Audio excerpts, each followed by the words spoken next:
예, 안녕하세요. 원재입니다. 오늘 스토리텔링에 할 이야기는 조는 거에 관해서 한번 이야기를 해 보도록 하겠습니다. 흔히 절에서 혼침하고 도거가 우리 수행을 방해하는 두 가지 요소로 나타나고 있는데요. 혼침이 이제 의식이 흐리멍텅해 가지고 축 가라앉아 가지고 이제 졸음이 오는 상태, 그런 것을 보통 혼침이라고 하고, 도거는 이제 생각이 끊임없이 치성하게 일어나서 일념에 이르지 못하게끔 방해하는 상태를 얘기할 수 있어요. 그래서 혼침과 도거, 이 두 가지 때문에, 이 두 가지에 빠져 있어서 수행자가 제대로 정진을 하지 못한다는 옛 어른들, 그리고 조사 스님들의 말씀이 많이 계시죠. 그 혼침에 관해서 아무래도 이제 정진하다 보면은, 좌선하다 보면은 되게 고요한 상태에 있고, 그것이 화두가 일념이 되지 않는 이상은 사실 졸음이 많이 올 수밖에 없어요. 제 경험을 돌이켜 보더라도 봉암사에서 제가 2007년 하한거 때부터 본격적으로 좌선 정진을 시작했거든요. 그때 제 결의가 참 좀 컸던 것 같아요. 뭐냐면은 내가 이렇게 출가해가지고 이제부터 본격적인 안거 수행을 들어가는구나 해가지고 그때 되게 졸지 않으려고 노력을 많이 했어요. 왜냐하면은 하루 10시간 앉아있는 게 이게 쉬운 게 아니거든요. 새벽에는 또 새벽에 3시에 일어나는 게 쉽지가 않습니다. 그래서 3시에 일어나서 찌뿌둥한 몸을 좀 끌고 다니면서 바짝 정신 차려서 그래도 화두 정진에 나가야 되는데 힘드니까 새벽에 막 양치도 하고 뭐 가글도 하고 그리고 운동도 하고 뭐 몸도 풀고 시원한 공기도 깊은 숨으로 이렇게 들이마시고 하면서 그렇게 잠을 많이 깨고서 화두 정진을 하려고 했던 것 같습니다.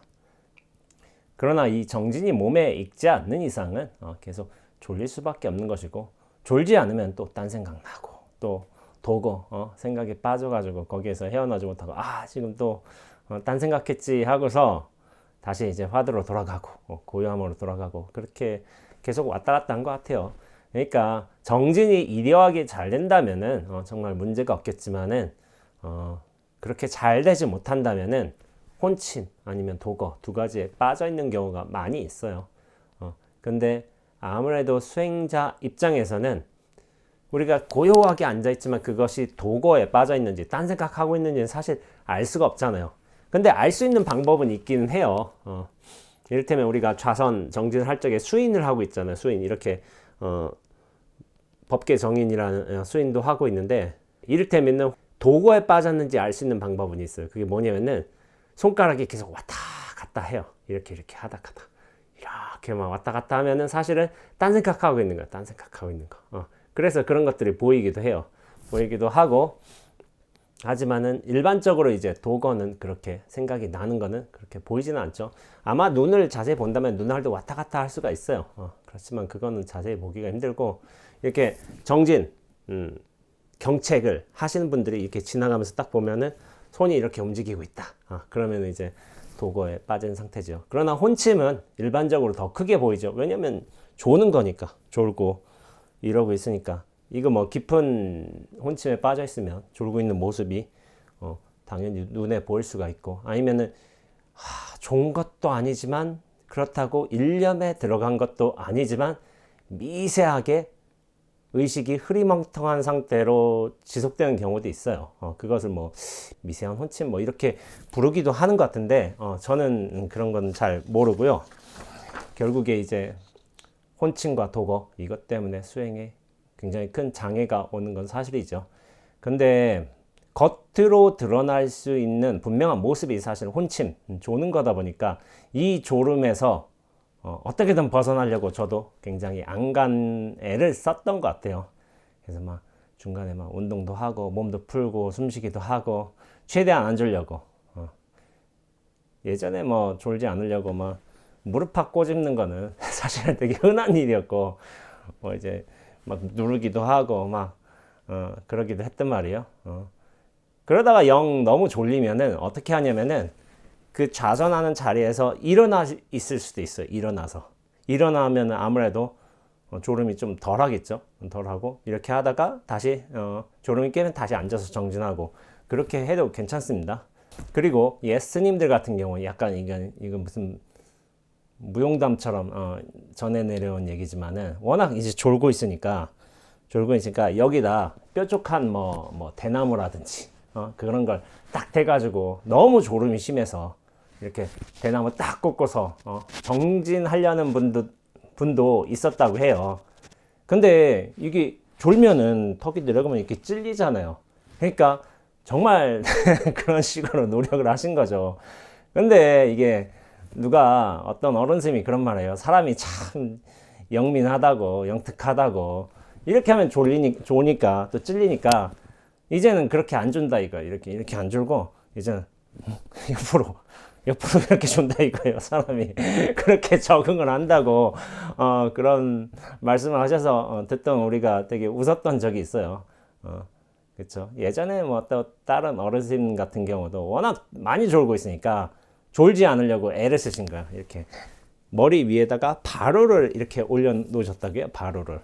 근데 바루가 이렇게 있지만은 우리 머리가 약간 동그라니까 납작하지 않은 이상은 이게 좀만 졸면 이렇게 균형을 잃어서 떨어지잖아요. 당신이 그렇게 정진을 해봤는데 1시간 해도 10수번 떨어진다 이거예요. 그렇게 졸음이란 거는 굉장히 참 극복하기가 어려운 난제인 것 같습니다. 참 이게 자기 수행이 익지 않는 이상은 졸음을 견디기가 힘들어요. 근데 스님들 같은 경우, 제가 아는 한 스님 같은 경우 이런 저한테 고민을 하신 적이 있어요. 당신이 이제 선원을 10수년을 다니신 거예요. 근데 이 스님이 딴 건 모르더라도 내가 졸지는 말자. 조는 거는 내가 정말 극복해야 되겠다 하고서 그런 원력을 세우셨어요. 그래서 10년간, 10몇 년간 이렇게 정진하면서 이 스님이 졸지 않으시는 거예요. 10년 동안. 그러니까 옆에서 스님들은 앞으로 아무래도 오후에 뭐 점심 공양하고 이렇게 산행하고 갔다 오면 오후에 졸릴 수밖에 없거든요. 여러분들이 어떻게 생각하실지 모르겠지만은 저는 정진을 똑바로 앉아서 잘하고 졸지 않고 이렇게 한 타입은 아닌 것 같습니다. 초반에는 굉장히 노력을 많이 했어요. 안 졸려고 하고 노력을 많이 하고 그리고 약간 이제 저 스스로 조는 걸 좀 용납하지도 않고 초반에는 많이 그랬어요. 약간 비분관계의 심정으로 그렇게 정진을 많이 했는데 오히려 제 공부가 좀 안정화되고 익었다고 해야 될까? 그런 이후부터는 조는 것에 그렇게 개의치는 않았던 것 같아요. 졸리면 자는 거지. 졸리면 졸았다가 또 깨고서 그렇게 정진, 선정 들어가고 그렇게 했던 것 같아요.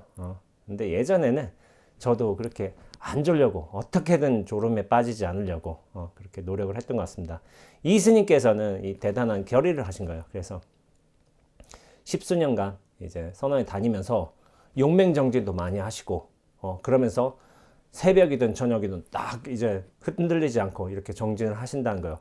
실제로 그런 분들 많이 있어요. 용맹정진을 많이 다니셨는데 그 일주일간이 어떤 기본인 것이고 좀 길게 한다면 3~7일 21일 정도 용맹정진을 하게 되는데 이부자리를 안 펴요. 계속 한밤에도 계속 새벽까지 다 정진하는 거예요. 자는 시간이 없어요. 근데 그 21일을 정진하면서 한 번도 까딱이지 않고 이렇게 꿈뻑이지도 않고 그렇게 나셨다는 분들이 있어요. 그러면 이제 와 무용담처럼 와 대단한 분이다. 그렇게 얘기가 돌 수밖에 없거든요. 왜냐면 육체를 끌고 다니는 이상 이 졸음에서 벗어나기가 쉽지는 않은데 그런 분들이 간혹 계세요. 그런데 참 애매한 게 있어요.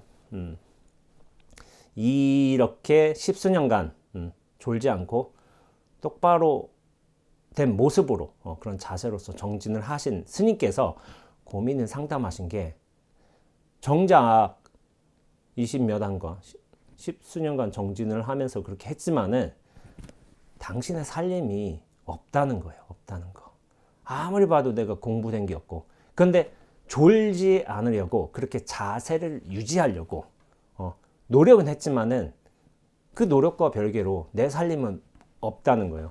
그러니까 그런 거죠. 졸음에 빠지진 않았지만은 도거에서 오히려 걸려 들어가지고 이렇다 할 만한 내 선정력이 힘을 키우지 못해가지고 그런 고민을 하시는 거죠. 근데 이게 어떻게 보면 당연한 고민일 수가 있어요. 내가 십수년간 정진을 했는데 무언가 견처가 안 나오고 뭔가 확연히 뒤바뀐 게 없다면은 그건 당연히 고민해야 될 요소가 아닌가요? 그러니까 어떻게 보면 이 스님께서는 바른 고민을 하고 계셨다고 저는 생각하고 있습니다.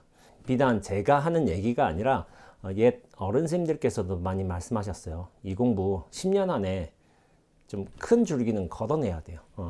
그러니까 우리가 완벽한 공부에 이르기까지는 힘들 수도 있지만 10년 안에 큰 망상을 걷어내고 큰 전환은 이뤄내야지만 그 다음에 공부가 좀 순일하게 되는 면도 있거든요. 근데 스님께서 고민 상담하신 내용이 아무것도 없다는 그런 고민이 있으신 거예요. 주변에서는 야 자선 때 졸지도 않고 야 저렇게 용맹도 다니고 야 1등 수자다 하지만은 당신의 고민은 그런 1등 수자라는 이제 다른 분들의 얘기를 들어왔어도 공부가 없다고 생각을 하시니까 그 고민이 크셔가지고 저에게 이런저런 이제 말씀을 하시더라고요.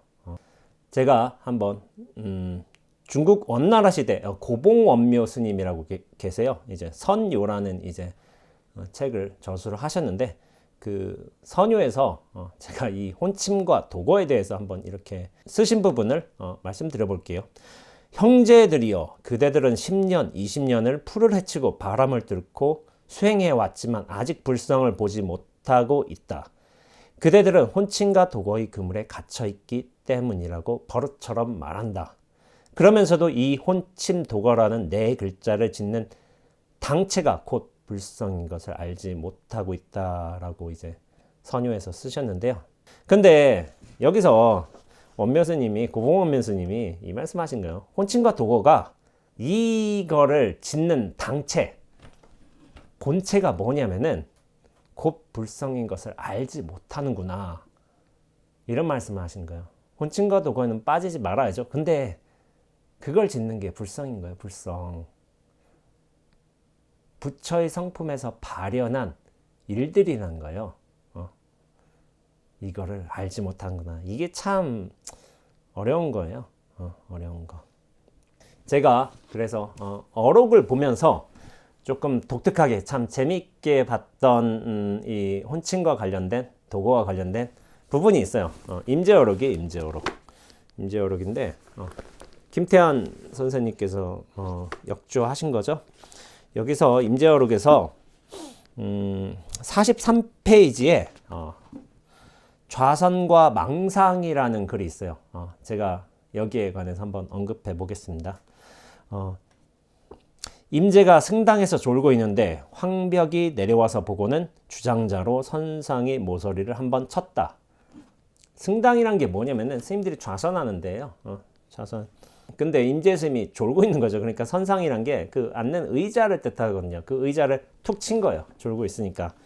그러니까 어떻게 했냐면은 임재는 머리를 들어 황벽을 보고는 다시 잠이 들었다. 이게 저는 웃겼어요. 왜 그러냐면은 큰 스님이 와서 이렇게 잘 정진하고 있나 하고 있는데 졸고 있어. 근데 그래서 선상 의자를 친 거야. 졸고 있다가 황벽 스님이네. 그래서 하면서 다시 좋은 거야. 그러니까 이게 되게 웃긴 상황인 거예요. 다시 잠에 든 거예요. 그러니까 황벽은 선상을 다시 한번 치고는 윗칸으로 돌아갔는데 그곳에서 수자가 좌선하고 있는 것을 보고서 말했다. 수자 스님이 좌선을 하고 있는 거예요. 수자는 이제 대중의 방장이나 주지를 대신해서 그 승당에서 대중들을 어느 정도 가르칠 수 있고 지도할 수 있는 안목을 갖춘 뛰어난 수행자, 좀 승납도 오래되고 그런 분을 뜻해요. 임재 스님은 승납이 많은 그래서 수행 경험이 오래된 수자가 아니라 약간 이제 중판이나 하판쯤 됐던 것 같아요. 중판 정도는 되신 것 같아요. 제가 승납은 정인 자세히는 모르겠는데 그러니까 그렇게 어른급은 아니었죠. 그러나 임재 스님은 분명히 안목이 있는 분이었죠. 그러니까 이 수자 스님이 똑바로 딱 정진하고 있는 거예요. 정진하고 있는데 여기에 대해서 황백 스님 말씀하신 거죠. 아래 칸의 후배는 도리어 좌선을 하고 있는데 너는 여기서 망상을 피우고 있으니 무엇을 하겠느냐라고 딱 던진 거예요. 그러니까 이 수자쌤이 말했어요. 이 미치광이 늙은이가 뭐하나? 무슨 소리냐? 이 미치광이 늙은이가. 그런 말씀을 하신 거예요. 그러니까 어떻게 했어요? 이게 웃긴 거예요. 아니 임재스님은 밑에서 졸고 있어서 사실은 졸고 있었는데 홍백순이 뭐라고 했어요? 도리어 좌선을 하고 있는데 너는 여기서 망상을 피우고 있느냐? 이런 말씀을 하신 거예요. 사실 수자심은 정진을 똑바로 하고 계셨던 것 같아요. 모양상으로. 근데 그것을 망상이라고 단정지어서 그렇게 얘기한 거죠. 근데 여기서 어른 스님한테 망상 아닙니다. 정진 똑바로 하겠습니다. 이런 식으로 얘기한 것도 아니고 그냥 고요하게 있었던 것도 아니고 이 미치광이 늙은이가 뭐하냐? 무슨 소리냐? 이렇게 대뜸 반문을 하신 거예요. 그런데 거기에 대해서 황벽스님이 아무 말씀 안 하시고 아까 전에 임재스님 그렇게 두들겼던 것처럼 선판의 모서리를 한번 두드리고는 바로 나가버렸다. 이렇게 나오고 있어요. 임재스님을 통해서 또 수자스님을 통해서 두 가지가 언급된 거예요.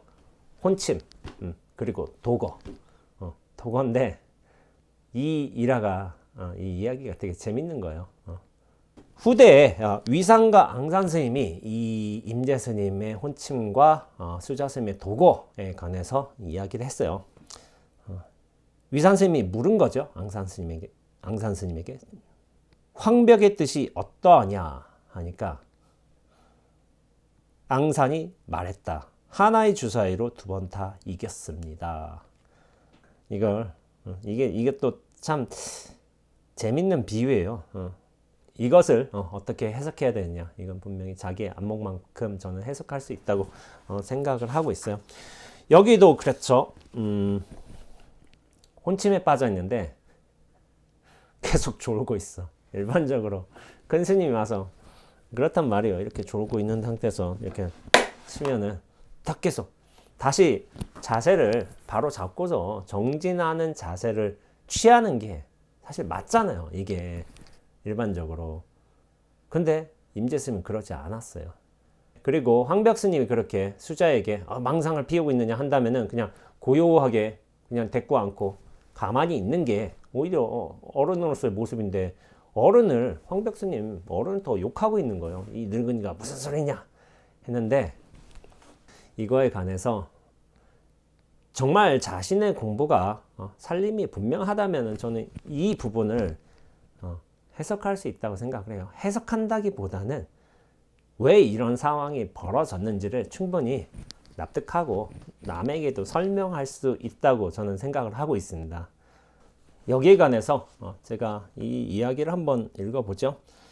우리가 성성적적이라고 하는데 성성한 가운데서 적적함, 고요함이 있어야 되는 것이고 그리고 적적성성이라고 하기도 해요. 적적한 가운데서 성성하게 드러나야 된다. 이런 식으로 해요.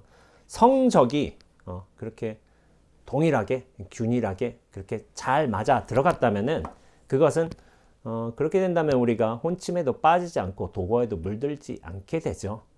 그런 분명한 상태로서 일념의 상태로서 정진하는 게 바른 모습인 건데 그 균형을 잡지 못하는 거예요. 그 균형을 잡지 못하고 성성이 치성하게 되면 도거에 빠지게 되고 그리고 적적이 너무 크게 되면은 그게 혼침에 빠지게 되는 거예요.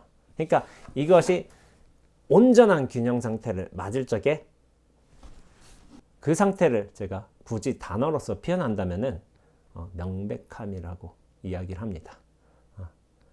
그 명백함이 중요한 거예요. 또 그 명백함이 드러나는 양상을 달리 표현하자면 전 진실하다고 표현을 합니다. 명백하고 진실함이 정말 중요한 것이지 이 졸고 있느냐 망상을 피우고 있느냐 그게 아니란 거예요. 그게 아니란 거. 명백하고 진실하다면은 조는 것도 옳고 생각하는 것도 옳아요. 근데 여기서 또 명백하고 진실한 게 드러났어요. 뭐가 드러났을까요? 조는 거, 생각. 황벽스님이 이거요. 이거 탁 친 거. 이것도 명백하고 진실해요. 그런데 우리가 모양새에 빠져 있는 이상, 그리고 그것이 전부라고 생각하는 이상은 사실 여기에 휘둘릴 수밖에 없어요. 겉으로 드러나는 모양새. 생각에 빠져 있는 것이고, 또 모양새, 혼침에 빠져 있는 것이고, 사실 본질은 거기에 있지 않아요. 본질은 이 명백함과 진실함에 있는 것이지, 그런 모양새, 생각, 소리에 있지는 않아요. 있지는 않는데, 저는 이 임재수님이 일부러 쇼를 한 거라고 생각하지는 않아요. 근데 뭐냐면은 이것에 대한 자신이 있는 거죠. 자신이. 졸고 있지만 졸음이 명백하기 때문에, 이 혼침이 명백하기 때문에 더 이상 외부에 흔들리지 않는 거예요. 그리고 수자스님도 이분은 누군지 설명은 안 돼 있지만 이분도 공부 견처가 상당하신 분으로 보입니다. 황벽스님은 저렇게 정진하고 있는 모습이 도거에 빠져 있는지 딴 생각하고 있는지 사실 알 수는 없다고 저는 생각하고 있어요. 이 글로서는. 근데 황벽스님이 한번 슬쩍 떠본 거예요. 떠본 거. 떠봤는데 거기에 안 속아요. 안 속으신 거예요. 그래서 이 미치광이 늙은이가 뭔 소리 하는 거냐 하고서 대뜸 탁 잘라버리고 하죠. 그러니까 황벽스님이 거기에 대해서 한마디도 안 하신 거예요. 그러면서 이렇게 한번 탁 치고 가버린 거죠. 이 탁 치고 한번 가버린 거예요. 거기서 위산이 앙산에게 물은 거죠. 황벽의 뜻이 어떠냐? 하나의 주사위로 2번 다 이겼습니다. 이게 좀 약간 상징적인 말이긴 한데, 하나의 주사위로 2번 다 이겼습니다. 그럼 이게 어떻게 해석해야 되느냐? 황벽의 뜻은 딱 하나만 드러난 거야. 하나만. 이걸로 2번 다 이겼습니다라고 약간은 좀 약간 비유적인 표현을 하셨는데, 앙산 스님이 이게 무슨 뜻일까요? 하나로 둘 다 이겼다고. 황벽 스님이 임재와 수자 스님을 약간 시험에 탁 들게 한 것처럼, 어떻게 보면은 앙산 스님도 표현을 했다고 볼 수 있지만은 약간 시험에 들게 했던 면도 있는 것 같습니다. 하나의 주사위라는 거예요. 주사위라는 게 사실 6면이 있잖아요. 6면. 숫자도 6개 있고. 이게 좀 상징적으로 해석해 보자면은 그 하나지만은 6면이 있다는 거예요. 이런 모습도 있고 저런 모습도 있고 또 이도저도 아닌 다른 모습도 있고 여러 모습들을 동시에 갖추고 있는 게 사실 어떤 주사위의 모습이고 또한 비유, 뜻이기도 하죠. 그러니까 한 모습만 있는 게 아닌 거예요. 한 모습만 있는 게 아니라 여러 방면으로 나타날 수 있는 거죠. 이렇게 탁 돌리다 보면 인연따라 하나도 나타나고 6개도 나타나고 하는 게 주사위인 거죠. 그런데 그 하나의 숫자를 나타난다고 해도 여전히 똑같은 주사위고 6, 5, 4을 보인다 해도 여전히 같은 주사위인 거예요. 그거는 손과 같은 거예요. 손과. 이렇게 손바닥을 보여도 손인 것이고 손등을 보여도 손인 것이에요. 그러니까 이 면도 있고 이 면도 있는 거예요. 그러나 이것은 손으로서 동일합니다. 동일한 거예요. 그러나 이런 면 저런 면도 갖출 수 있는 게 사실 주사위의 모습이기도 하고, 그런데 하나의 주사위로 2번 다 이겼습니다 라고 얘기를 하는데, 그런데 황벽이 어떻게 이겼겠어요? 임재와 수자를. 어디서 이겼느냐? 어떻게 이겼느냐? 제가 그런 질문을 할 수도 있잖아요. 그럼 여기서 공부 경계를 점검해 보셔야 돼요. 어디서 어떻게 이겼느냐? 제가 만약 이게 저와 이제 대화를 하는 분께, 성 공부를 하신 분께 어디서 어떻게 이겼는데요? 여기서 명백하게 당신 스스로 확실하게 얘기를 할 수 있단다면은 자기 공부 살림이 이제 점검이 되는 거죠.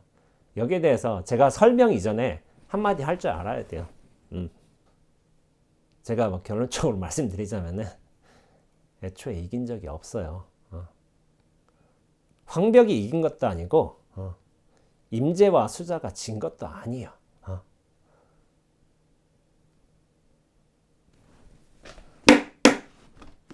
이 소리가 이 명백함이 이 진실함이 다 이긴 거지 이미. 그러니까 이 진실함과 명백함이란 게 황벽도 작고 임재와 수자도 작고 뭐 어떻게 보면 앙상도 작고 뭐 한 번, 두 번 다 이겼다고 하는데 두 번만 이기겠어요? 세 번, 네 번, 만 번도 이겨요. 근데 이긴다, 잡는다 이거 옳지 않아요. 오로지 이 진실함만이 클 뿐이야. 명백함이 온 천하를 덮을 뿐이고.